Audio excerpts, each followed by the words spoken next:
मैं हूं आपके साथ चित्रा त्रिपाठी। बड़ी खबर के साथ इस बुलेटिन की शुरुआत हम करने जा रहे हैं। सीएए लागू कर दिया गया।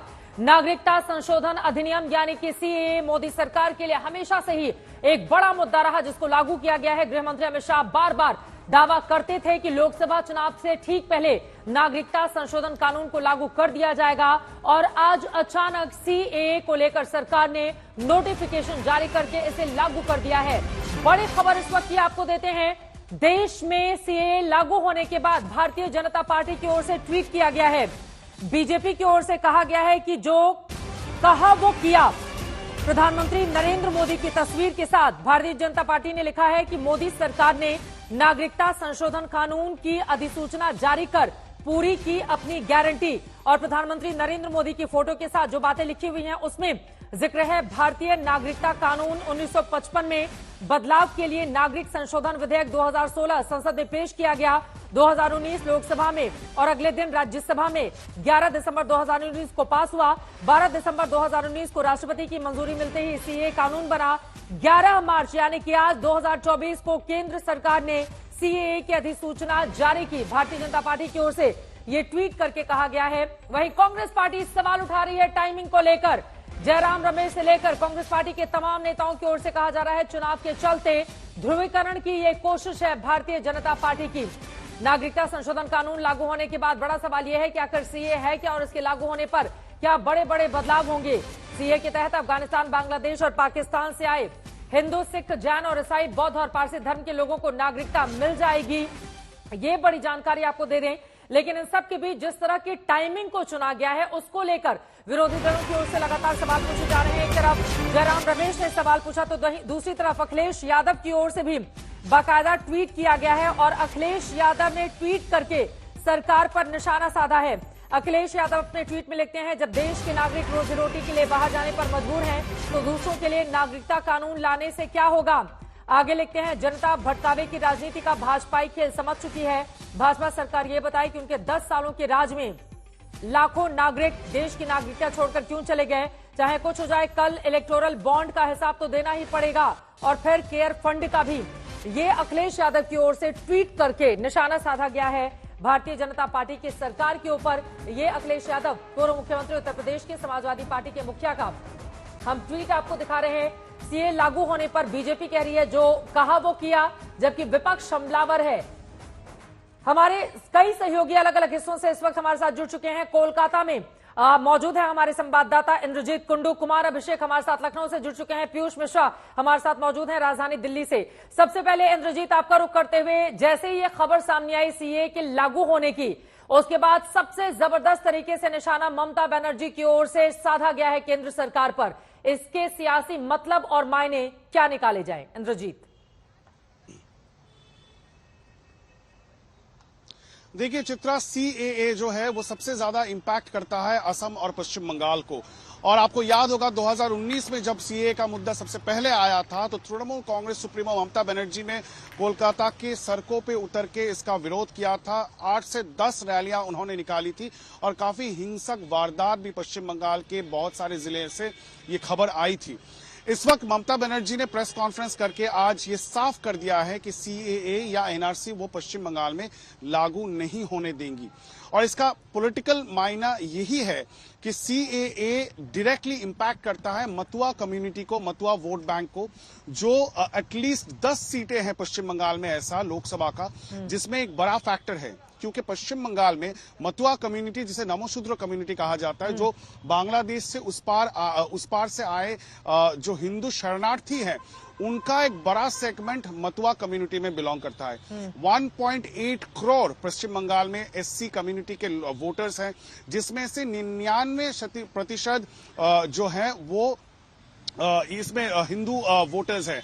और ऐसे 10 सीट है कुल मिला के पश्चिम बंगाल में जो बांग्लादेश बॉर्डर से सटे हुए हैं, जिसमें मतुआ फैक्टर बहुत महत्वपूर्ण है। बांग्लादेश में मौजूद मतुआ कम्युनिटी की आप बात कर रहे हैं इंद्रजीत। हमने जब पश्चिम बंगाल का चुनाव था उस समय भी देखा था, चुनाव के दौरान ही प्रधानमंत्री नरेंद्र मोदी किस तरह से बांग्लादेश जाते हैं और वहां पर मतुआ के मंदिर में जाकर जो लोग उनको मानते हैं वहां पर जाकर प्रणाम करते हैं। तो उसी समय से फिलहाल ये बड़ी खबर सामने आ रही थी कि आगे आने वाले वक्त में इसको लेकर बड़ा फैसला करेगी बीजेपी। फिलहाल पी विजयन ने कह दिया है कि सीए का कानून हमें मंजूर नहीं है।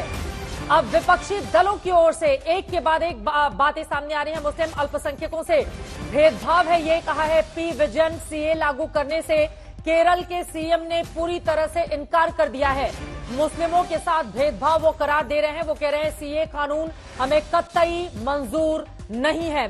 तो एक तरफ कांग्रेस पार्टी टाइमिंग पर सवाल उठा रही है, ममता बनर्जी टाइमिंग के साथ ही साथ बीजेपी की नीयत को लेकर सवाल पूछ रही हैं। तो केरल के सीएम ने तो साफ साफ इनकार कर दिया है कि हम इसको लागू ही नहीं करेंगे, कानून हमें बिल्कुल मंजूर नहीं है। अब सवाल बड़ा यह है कि केंद्र अगर जो फैसला लेता है तो राज्य की भूमिका, इसके बारे में मुझे लगता है इंद्रजीत आप ज्यादा जानकारी दे पाएंगे। राज्य की भूमिका क्या रह जाएगी अगर कोई राज्य का मुख्यमंत्री ये कहे कि नहीं भैया हम अपने राज्य में लागू नहीं करेंगे, तो क्या अधिकार क्षेत्र है उनके पास इस बाबत? इंद्रजीत, देखिए, अल्टीमेटली अगर पूरे देश में सीएए को लागू करना है तो राज्य सरकारों से ही वो लागू करना पड़ेगा। यही सबसे बड़ी सवाल है, क्योंकि जब सीएए का अधिनियम बना था और इसकी चर्चा हो रही थी, तब पश्चिम बंगाल की असेंबली में ममता बनर्जी ने एक रेजोल्यूशन पास किया था उसके खिलाफ, ये कहते हुए कभी लागू होने नहीं दिया जाएगा। तो एक नया फ्लैश पॉइंट केंद्र सरकार और राज्य सरकार के बीच में आ सकती है। कहीं ना कहीं एक कॉन्स्टिट्यूशनल एक क्राइसिस भी बन सकती है। ये आगे के दिन में देखना बहुत ही लाजमी रहेगा कि किस तरह से ये प्ले आउट होता है। लेकिन 2024 के चुनाव से पहले आप मान के चलिए ये एक बड़ा मुद्दा बनने वाला है पश्चिम बंगाल में। और कल से ममता बनर्जी, आज जिस तरह से उनका रुख और रवैया रहा था, हम ये सरप्राइजिंग नहीं होगा कि ममता बनर्जी और तृणमूल कांग्रेस फिर से रास्ते पे उतर के, सड़कों पे उतर के इसका विरोध करें। बिल्कुल, मैं फौरन आपके पास लौटूंगी। अलग अलग हिस्सों से हमारे और भी सहयोगी मौजूद हैं, उनके पास भी हम चलेंगे। लेकिन ममता बनर्जी ने सीएए को लेकर कैसे भारतीय जनता पार्टी पर निशाना साधा और जवाब दिया है सुकांता मजूमदार ने। दोनों नेताओं को सुनते हैं, उसके बाद चर्चा में आगे बढ़ेंगे।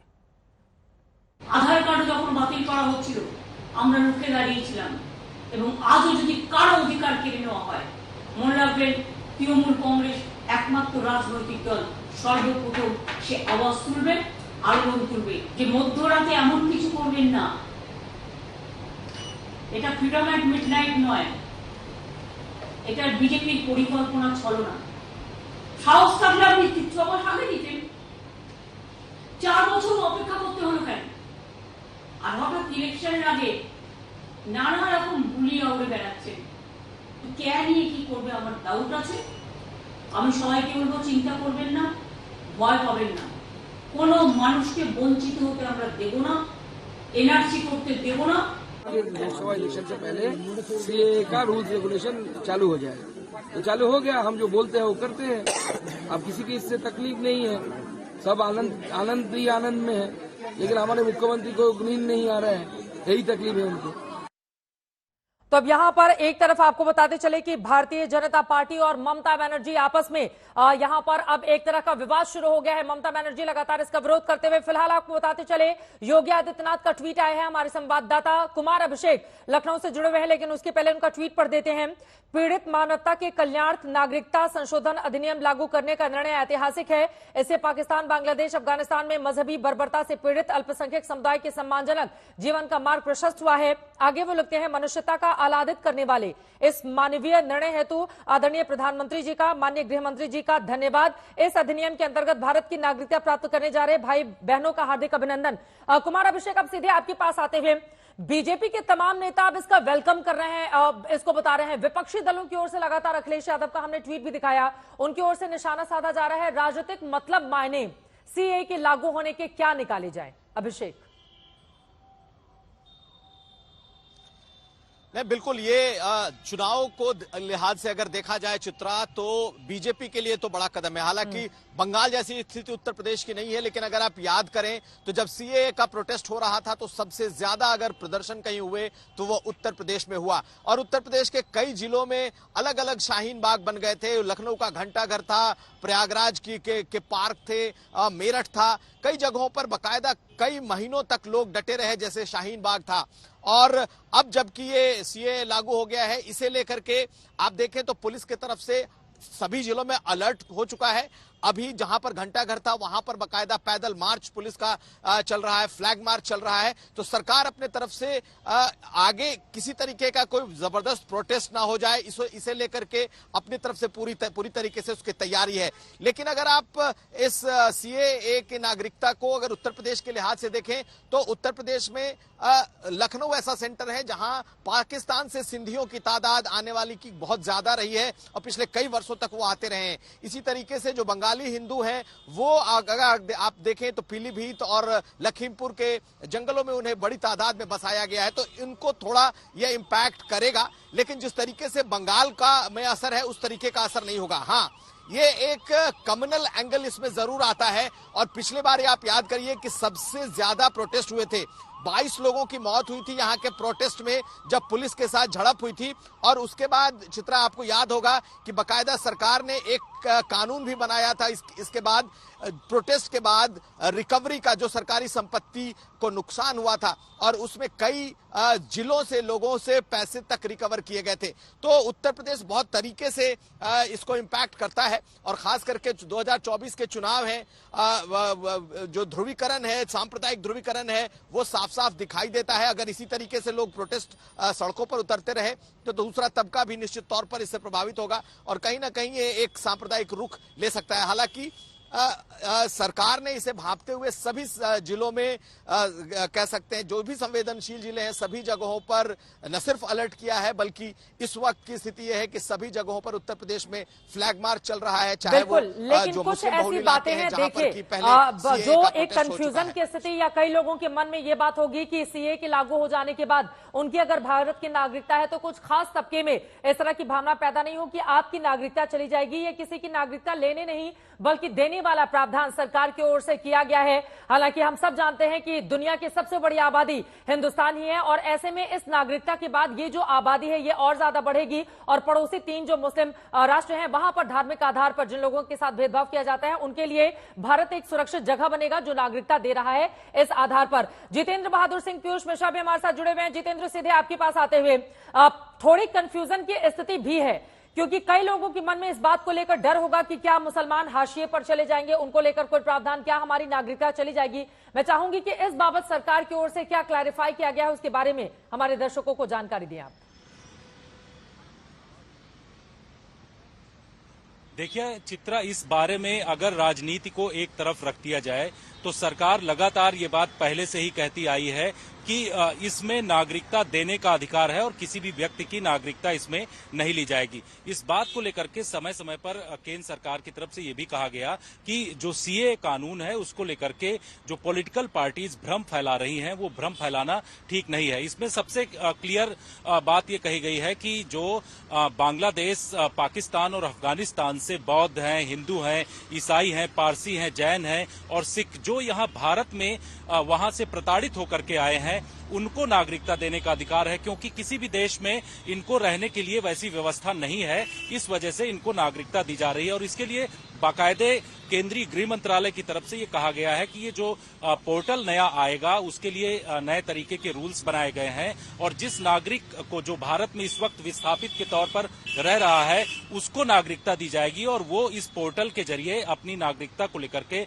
उसमें भर सकता है। और भरने के बाद केंद्र सरकार के ये बहुत क्लियर लाइन है कि केंद्र सरकार के पास ये पूरा उसके पास जानकारी होगी और केंद्र सरकार के पास ये ताकत होगी कि वो उनको नागरिकता देंगे। किसी भी राज्य सरकार के पास इसको लेकर के किसी भी तरीके की कोई भी ताकत नहीं होगी। हाँ, जिन राज्यों में लोग मौजूद हैं उनके बारे में विस्तृत जानकारी जो वहां के डीएम है उनके जरिए लिया जाएगा और किस तरीके से वो लोग वहां पर मौजूद हैं उनको फॉर्म भरवाने के लिए राज्यों की मदद ली जाएगी। लेकिन नागरिकता देने का अधिकार केंद्र का होगा। ये पूरी तरीके से जो रूल्स अब से थोड़ी देर बाद नोटिफाई होकर के आएंगे उसमें ये चीज क्लियर कर दिया जाएगा। और सबसे बड़ी बात है कि लगातार खुद केंद्रीय गृह मंत्री समय समय पर ये कहते रहे हैं कि किसी भी व्यक्ति की नागरिकता लेने का ये कानून नहीं है, इसमें नागरिकता देने का कानून है और इसमें किसी भी भारत के व्यक्ति को कोई दिक्कत नहीं होगी। और इस बात को लेकर के उनकी तरफ से ताकीद भी समय समय पर किया गया। तो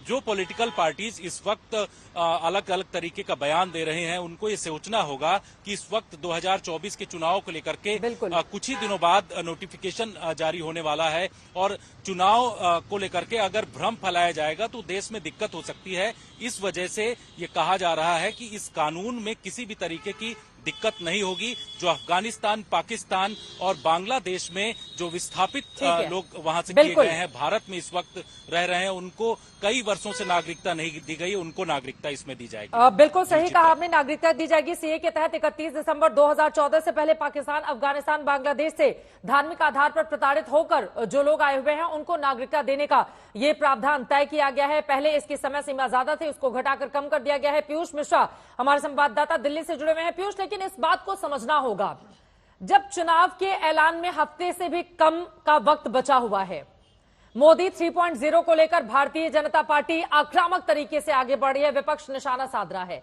ऐसे वक्त में सीए को लाने के पीछे का मकसद सियासी क्या दिखाई देता है पीयूष? जी चित्रा, आपको बता दें कि गृह मंत्री अमित शाह इस चीज को लेकर पिछले काफी समय से कहते रहे ये बात कि सीएए देश का कानून है और वो इम्प्लीमेंट होगा और वो 2024 लोकसभा चुनावों से पहले होगा। 2019 में जब बीजेपी ने अपना मैनिफेस्टो जारी किया था तो उस वक्त ये एक बड़ा वादा जो है लोगों से किया गया था कि सीएए इम्प्लीमेंट होगा, उसको लेकर सरकार कानून लाएगी और वो कानून आया भी और दिसंबर 2019 में हमने देखा कैसे वो दोनों सदनों से पास भी हो गया। अब 2024 के चुनाव के ऐलान से ठीक पहले इसका नोटिफिकेशन आ जाए। मैं आ रही हूँ आपके पास, आप अपनी बात को आगे बढ़ाएगा। उसके पहले यहाँ पर आपको बताते चले, असदुद्दीन ओवैसी की ओर से ट्वीट किया गया है, पहले चुनाव फिर सीए नियम। असदुद्दीन ओवैसी ने सरकार पर निशाना साधा है, ट्वीट के जरिए उनकी ओर से निशाना साधा गया है। आपको बताते चले, एक तरफ ममता बनर्जी, दूसरी तरफ पी विजयन, केरला के मुख्यमंत्री, कांग्रेस पार्टी, और अब असदुद्दीन ओवैसी ने सीए लागू होने के बाद उनकी ओर से ट्वीट किया गया है, पहले चुनाव फिर सीए नियम।